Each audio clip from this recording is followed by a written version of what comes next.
أما بعد فأعوذ بالله من الشيطان الرجيم. بسم الله الرحمن الرحيم.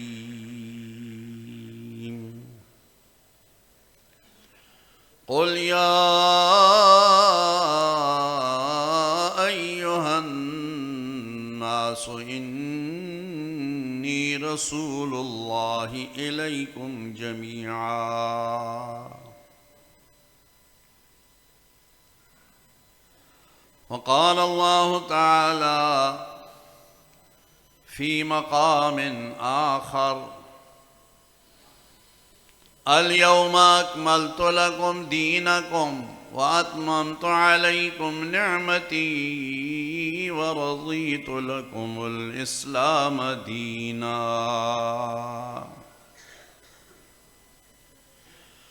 وقال النبي صلى الله تعالى عليه وسلم: خيركم من تعلم القرآن وعلمه، أو كما قال رسول الله صلى الله تعالى عليه وسلم. صدق الله العظيم وصدق رسوله النبي الكريم. يا رب صل وسلم دائما أبدا على حبيبك على نبيك على رسولك خير الخلق كلهم. هو الحبيب الذي ترجى شفاعته لكل هول من الأهوال مقتحم. وجاءت لدعوته الأشجار ساجدة تمشي إليه على ساق بلا قدم. اللهم صل على سيدنا ومولانا محمد وعلى آل سيدنا وأصحاب سيدنا ومولانا محمد وبارك وسلم وصل عليه. حضرات علماء کرام، عزیز طلباء اور میرے محترم دوستوں، بزرگوں اور عزیز بھائیوں، عزیزم حافظ طلحہ حمدانی سلمہ کی پرخلوص دعوت اور حکم پر میں ایک لمبا سفر کر کے حاضر ہوا. ان کے والد صاحب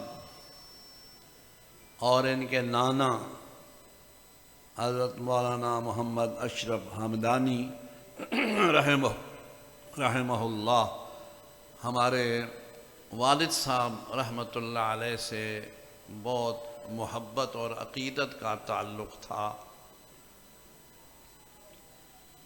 اسی نسبت سے انہوں نے یاد کیا، میں حاضر ہو گیا. اور سب سے زیادہ مجھے جو خوشی ہوئی وہ ٹائم کی پابندی ہے. اللہ کرے یہ بات ہمارے تمام مدارس، کانفرنسوں میں، اجتماعات میں ہو جائے تو اس کا بہت بڑا فائدہ ہوتا ہے. اب میں اپنے وقت کے مطابق حاضر ہوا اور انہوں نے مجھے یہاں بٹھا دیا. اب میں بھی جو عرض کروں گا انشاءاللہ شرح صدر کے ساتھ، خوشی کے ساتھ عرض کروں گا، ورنہ اکثر تو بھائی یہی ہوتا ہے، مہمان خصوصی کو بٹھا دیتے ہیں اور سیکٹری صاحب کہتے ہیں اب بس جی بلا تاخیر 2 نعتیں ہوں گی، بلا تاخیر، پھر آدھا گھنٹہ گزر جاتا ہے، پھر اب بس جی بلا تاخیر، وہ بلا تاخیر کرتے کرتے 3-4 گھنٹے مہمان خصوصی بیچارہ بیٹھ کر کے وہی بس مسواک ہی کرتا رہتا ہے، اور پھر اس وقت اس کو مہمان خصوصی کو بلاتے ہیں جس وقت آدھا مجمع سویا ہوتا ہے، اور اگر ان کو جگانے کی کوشش کرو تو بیچارے ہمت کرتے ہیں مجمع والے، وہ ذرا زبردستی آنکھیں کھولتے ہیں تو آنکھیں تو نہیں کھلتی، منہ زیادہ کھل جاتا ہے، تو بھئی وہ نیند کا غلبہ ہو جاتا ہے، بندوں کو سمجھ بھی نہیں آتا، کہنے والا بھی پریشان، سننے والے بھی تھکے ہوتے ہیں، تو اس لیے یہ نظم بہت اچھا ہے، اور یہ بہت بڑی کامیابی کی دلیل ہے، بہت بڑی کامیابی ہے۔ اللہ تعالیٰ سب کو اسی طرح اپنے نظام الاوقات کی پابندی کرنے کی توفیق عطا فرمائے۔ یہ چونکہ قرآن و مجید کا جلسہ سمجھ لو، قرآن کی بہار سمجھ لو، اس لیے میں چند باتیں اسی عنوان پر عرض کرنے کی کوشش کروں گا۔ میرے سامنے 2 طلباء نے کچھ انگریزی میں گفتگو کی، یہ بھی فی زمانہ بہت ضروری ہے، بلکہ یہ تقریر کر رہے تھے انگلش میں، اور میں سوچ رہا تھا کہ اردو میں، پنجابی میں، سرائکی میں بڑے بڑے خطباء، بڑے بڑے ادباء، شعراء بہت کچھ بیان کرنے والے آئے، بیان کیے اور چلے گئے، اور ہماری حالت، آپ کو نہیں کہتا، آپ تو ماشاءاللہ مجاہد لوگ ہیں، میں اپنا عرض کرتا ہوں بھائی، ہماری حالت جو ہے نا، وہ حضرت شاہ صاحب والی رحمت اللہ علیہ امیر شریعت نے جو فرمایا نا، لاہور تک تشریف لائے امیر شریعت سید عطا اللہ شاہ بخاری رحمہ اللہ، تو فرمانے لگے، لاہوریوں مجھے تمہاری سمجھ نہیں آئی، میں نے تقریر کی، تم نے کہا واہ شاہ جی واہ، واہ شاہ جی واہ، مجھے انگریزوں نے پکڑ کے جیل میں ڈال دیا، تم نے کہا آہ شاہ جی آہ، آہ شاہ جی آہ، تمہاری واہ اور آہ میں شاہ جی ہو گیا تباہ۔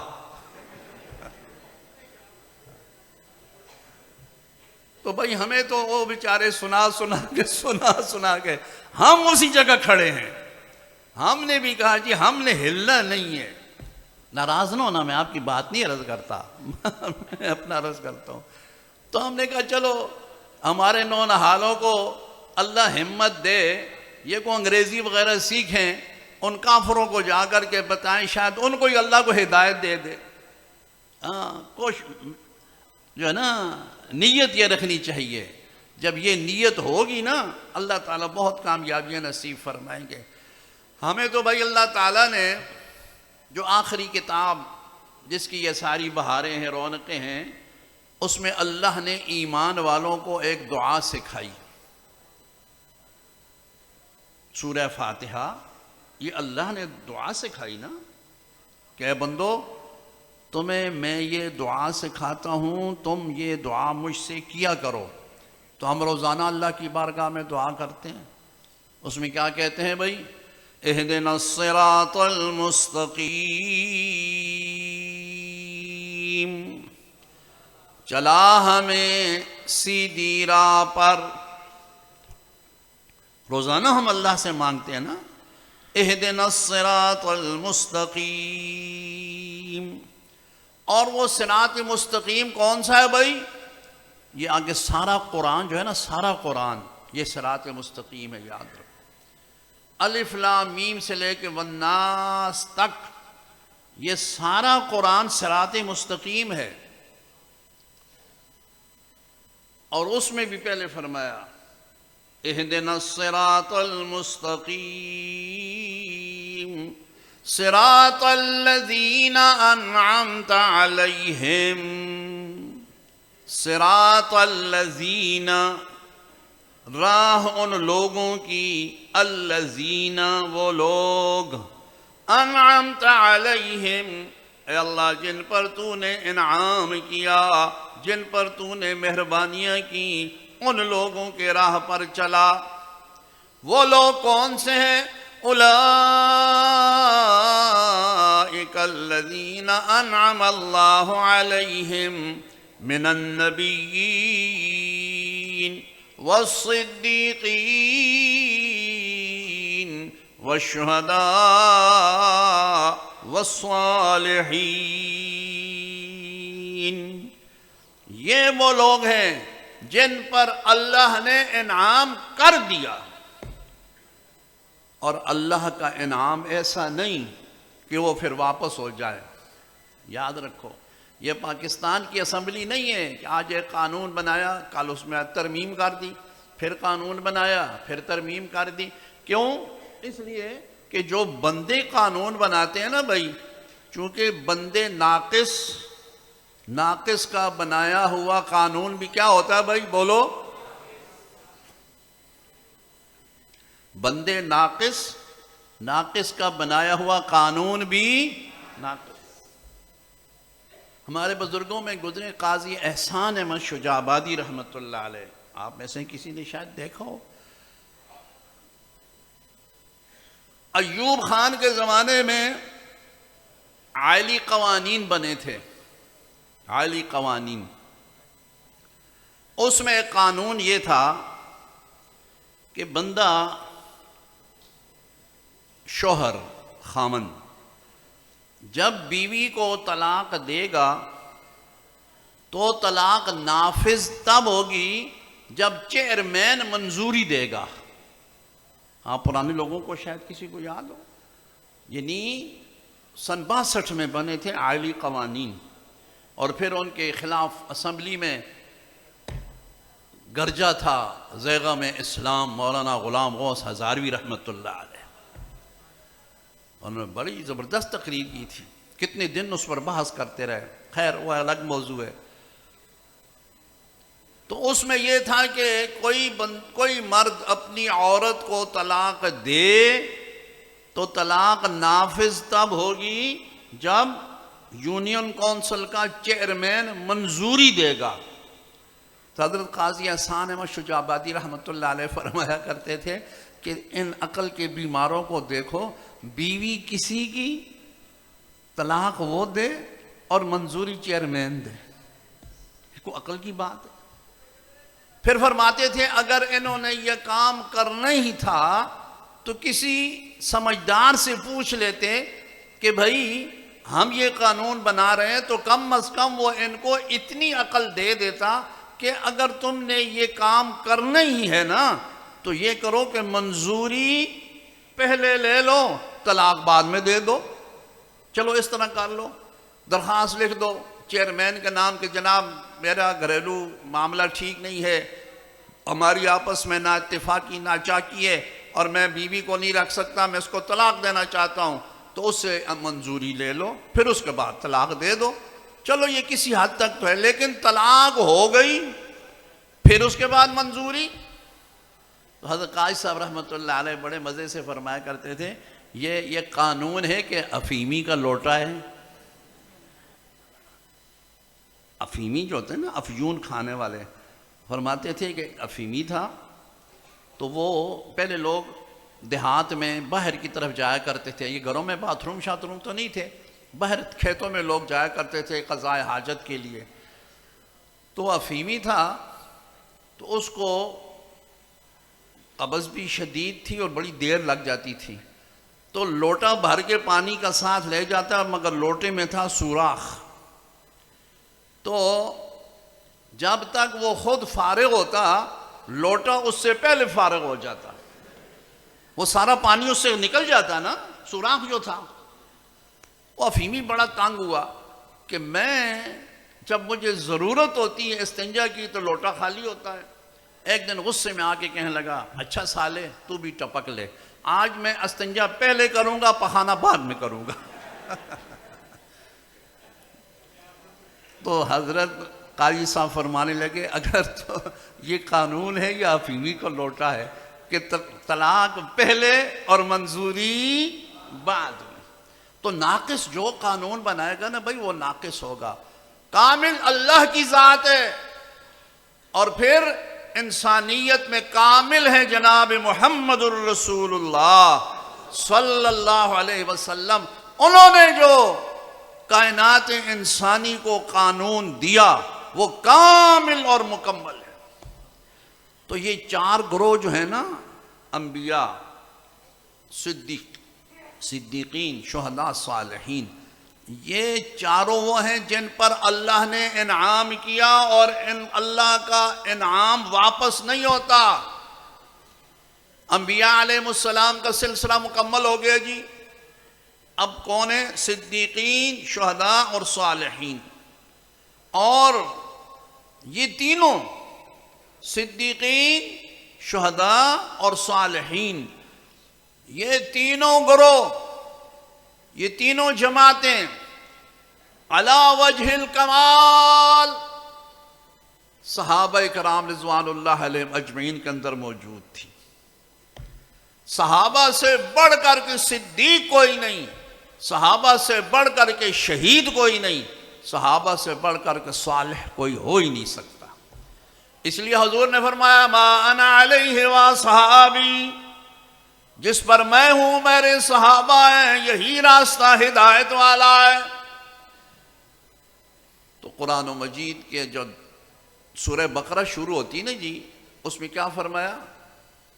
ذَلِكَ الْكِتَابُ لَا رَيْبَ فِيهِ هُدًى لِّلْمُتَّقِينَ الَّذِينَ يُؤْمِنُونَ بِالْغَيْبِ. یہ قرآن ہدایت ہے متقیوں کے لیے، وہ متقی جو ایمان رکھتے ہیں بالغیب، بن دیکھی چیزوں پر. یہ یاد رکھو، ایمان ہوتا ہی بالغیب ہے. آنکھوں سے دیکھنا ایمان نہیں. آنکھوں سے دیکھ کے تو سب مانتے ہیں بھائی. اب دیکھو یہ لائٹیں جل رہی ہیں، ہم مان رہے ہیں. آپ سب میرے سامنے بیٹھے ہو، ہم مان رہے ہیں. آپ مجھے دیکھ رہے ہو، ہمارا ایمان، ہم مان رہے ہیں نا، سارے مانتے ہیں. لیکن یہاں کون ہے؟ ادھر اور ادھر کرامن کاتبین، کسی کو نظر نہیں آتے مگر مانتے ہیں کہ نہیں مانتے؟ بولو، مانتے ہیں. یہ ہے ایمان بالغیب. کافر نہیں مانتا. کافر کے پاس آنکھ ہے، ایمان نہیں. مومن کے پاس آنکھوں پر یقین نہیں، اللہ اور اللہ کے رسول کی بات پر یقین ہے. اسے کہتے ہیں ایمان. تو قرآن و مجید کے ساتھ تعلق، اللہ کے کلام کے ساتھ محبت، میرے بھائیو اور عزیزو، یہ اتنی بڑی نعمت ہے، یہ اتنی بڑی سعادت ہے. جس خوش قسمت کو مل جائے نا، اس سے زیادہ خوش نصیب کوئی نہیں. یاد رکھ، کیونکہ یہ نعمت ابدی ہے. یہ نعمت کبھی ختم نہیں ہوگی، یہ نعمت کبھی فنا نہیں ہوگی. یہ نعمت اس دنیا میں بھی، بوقت موت بھی، قبر میں بھی، اور کل قیامت میں بھی یہ نعمت کام آئے گی. ایک دور تھا جب مسلمانوں میں مردوں کو چھوڑو عورتوں کے اندر بھی قرآن کا، دین کا اتنا جذبہ تھا کہ انسان ان کے حالات سنتے حیران رہ جاتا ہے. 3 صدی ہجری میں گزرے عبداللہ ابن مبارک رحمۃ اللہ علیہ، امیر المومنین فی الحدیث. اب میں ان کا تذکرہ کروں تو بڑا وقت چاہیے. میں انشاءاللہ اپنے وقت پر بریک لگا دوں گا انشاءاللہ. ہم بھی ٹائم کی پابندی کریں گے. اچھا، میں اصل میں کبھی کبھی بھول جاتا ہوں. اب میں بھول گیا کہ میرا ٹائم ہے کتنے بجے تک. جب حضرت مجھے بتا لیں گے ہمدانی صاحب کہ جی آپ کا ٹائم ختم ہو گیا، تو کیوں جی میرا کتنا ٹائم حضرت؟ جی 25 منٹ تک. ابھی کتنے رہ رہے ہیں؟ اچھا. عبداللہ بن مبارک رحمۃ اللہ تعالی علیہ 3 صدی ہجری میں گزرے، حج کے لیے تشریف لائے، واپس بیت المقدس کی طرف جا رہے ہیں. عرب کے لق و دق صحرا میں دیکھا، راستے سے ہٹ کر ایک کالے کپڑے کی گٹھڑی پڑی ہوئی ہے. آپ نے سمجھا یہ کسی کا سامان گر گیا ہے. آپ نے اونٹ ادھر کی طرف موڑ دیا. جب وہاں قریب پہنچے اس گٹھڑی کے اندر ہل جل شروع ہوئی. آپ سمجھ گئے کہ یہ تو کوئی انسان ہے. آپ نے اسلام کے طریقے کے مطابق سلام کیا. فرمایا السلام علیکم ورحمۃ اللہ وبرکاتہ. اس گٹھڑی کے اندر سے جواب آیا وعلیکم السلام سلام قولا من رب الرحیم. سورۃ یاسین کی آیت اس نے پڑھ دی. آواز سے آپ سمجھ گئے کہ یہ تو کوئی بوڑھی خاتون ہے اور اس کی آواز ہے بڑھاپی کی آواز ہے. عبداللہ مبارک نے پوچھا اماں ادھر صحرا میں کیسی پڑھی ہو؟ کہنے لگی من یضلل اللہ فلا ہادی لہ. راستہ بھول گئی ہوں. اماں کدھر سے آئی ہو؟ کدھر جا رہی ہو؟ کہنے لگی سبحان الذی اسرا بعبدہ لیلا من المسجد الحرام الى المسجد الاقصی. مسجد حرام سے مسجد اقصی جا رہی ہوں. حج کرنے کے لیے آئی تھی, راستہ بھول گئی ہوں. عبداللہ مبارک سمجھ گئے کہ یہ بڑھیا تو قرآن کی آیت ہی پڑھتی ہے. آپ نے مشکل سوال کرنا شروع کر دیا. عبداللہ مبارک نے پوچھا اماں اس صحرا میں کب سے پڑھی ہو؟ کہنے لگی ثلاث لیال سویہ. 3 دن رات ہو گئے میں اسی صحرا میں پڑھی ہوں. عبداللہ ابن مبارک نے فرمایا کھانے پینے کا نظم کیا ہے؟ کہنے لگی ہوا یطعمنی ویسقین. میرا رب مجھے کھلاتا بھی ہے پلاتا بھی ہے. فرمایا میرے پاس کچھ رزق ہے, اگر تو چاہے تو میں دے دوں. کہنے لگی ثم اتم الصیام الی اللیل. روزے کو رات تک پورا کرو, میں روزے سے ہوں. عبداللہ مبارک نے فرمایا اماں فرضی روزہ بھی سفر کی حالت میں معاف ہو جاتا ہے, رخصت مل جاتی ہے, جائے کہ نفلی روزہ رکھنا. اماں کہتی ہے وَأَن تَصُومُوا خَيْرٌ لَكُمْ إِن كُنتُمْ تَعْلَمُونَ. روزہ رکھو تو بہتر ہے نا, میں نے اچھا ہی کام کیا, روزہ رکھ لیا. اماں نماز کی کیا صورت ہوتی ہے؟ کہنے لگی میں تحری کر لیتی ہوں. اللہ فرماتے ہیں اینما تولوا فثم وجہ اللہ. جس طرف منہ کرو اللہ کی ذات موجود ہے, میں ادھر ہی تحری کر کے سجدہ کر لیتی ہوں. عبداللہ ابن مبارک نے فرمایا اماں وضو کی کیا صورت ہوتی ہے؟ پانی تو تیرے پاس ہے نہیں. کہنے لگی فَإِن لَّمْ تَجِدُوا مَاءً فَتَيَمَّمُوا صَعِيدًا طَيِّبًا. پانی نہ ہو تو پاک مٹی سے تیمم کر لو, میں تیمم کر کے نماز پڑھ لیتی ہوں. عبداللہ مبارک نے فرمایا اماں میں بھی بیت المقدس کی طرف جا رہا ہوں, اگر تو میرے ساتھ چلے تو میں تجھے لے چلوں گا. کہنے لگی وَمَن يَعْمَلْ مِثْقَالَ ذَرَّةٍ خَيْرًا يَرَهُ. ذرے جتنی نیکی کرو گے اس کو بھی دیکھ لو گے.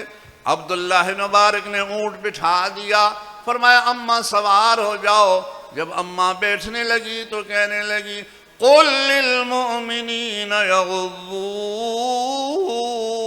مِنْ أَبْصَارِهِمْ. ایمان والوں سے فرماؤ اپنی نگاہوں کو نیچا کرو, سائیڈ پر چلے جاؤ تاکہ میں حفاظت سے اٹھ کر کے میں اونٹنی پر سوار ہو جاؤں. عبداللہ مبارک ذرا فاصلے پر چلے گئے. جب بڑھیا جلدی سے اٹھی نا تو اس کے کپڑے کجاوے میں آ کے کچھ پریشان ہو گئی, پھٹ گئے کپڑے. فوراً کہنے لگی وَمَا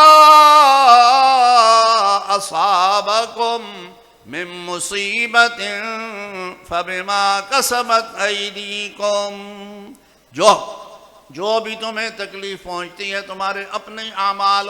عبداللہ مبارک سمجھ گئے ہو بڑھیا کو تکلیف پہنچ گئی. فوراً دوڑتے آئے اماں صبر کرو صبر کرو. میں اونٹنے کو انہوں نے اس کا گھٹنا باندھ دیا. بڑھیا خوش ہو گئی، کہنے لگی فَفَهَّمْنَاهَا سُلَيْمَانَ، ہم نے سلیمان کو حکمت سکھا دی، یعنی یہ کام اگر تو پہلے کرتا نا تو پھر مجھے یہ تکلیف نہ پہنچتی۔ بہرحال بڑھیا سوار ہوئی، سوار ہوتے ہی اس نے دعا پڑھی، بسم اللہ مجرہا ومرساہا ان ربی لغفور رحیم، رب انزلنی منزلا مبارکا وانت خیر المنزلین، سبحان الذي سخر لنا هذا وما كنا له مقرنين وإنا إلى ربنا لمنقلبون۔ یہ 3 دعائیں ہیں سواری کی، اور آگے ایک اور چھوٹی سی دعا میں عرض کر دیتا ہوں، اگر یہ پڑھ لیا کریں سواری پر سوار ہوتے وقت اللہ تعالیٰ حفاظت فرماتے ہیں۔ اللہ حافظنا، اللہ ناصرنا، اللہ حاضرنا، اللہ ناظرنا، اللہ معنا۔ سارے پڑھ لو، اللہ حافظنا، پڑھو اونچا پڑھو، اللہ حافظنا، اللہ ناصرنا، اللہ حاضرنا، اللہ ناظرنا، اللہ معنا۔ بڑھیا اونٹ پر سوار ہو گئی، اونٹ چل پڑا، آگے کیا ہوا؟ میرا وقت ختم ہو گیا، زندگی رہی تو پھر وآخر دعوانا ان الحمد للہ رب العالمین۔ ماشاءاللہ، زندہ باد، چلو۔